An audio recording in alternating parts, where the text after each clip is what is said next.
আজকে বুধবারে ছুটির বাজার। আজকের মেনুতে প্রথমেই স্যালাড, এটা কি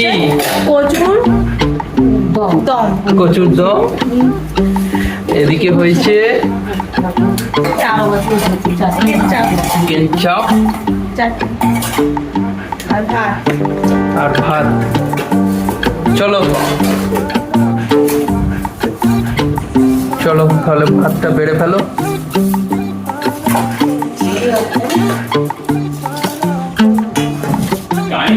চেঞ্জ করা যাবে না।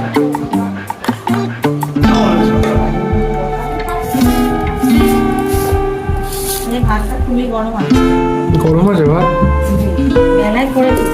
দাও দাও,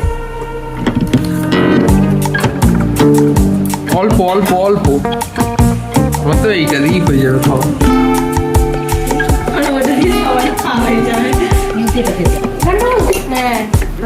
খাওয়ার বাড়া হয়ে গেছে। তুমি ওই দিয়ে যখন মেখে খাচ্ছ ওই দিয়ে মেখে খাও, আমি আমারটা দিয়ে দেবো।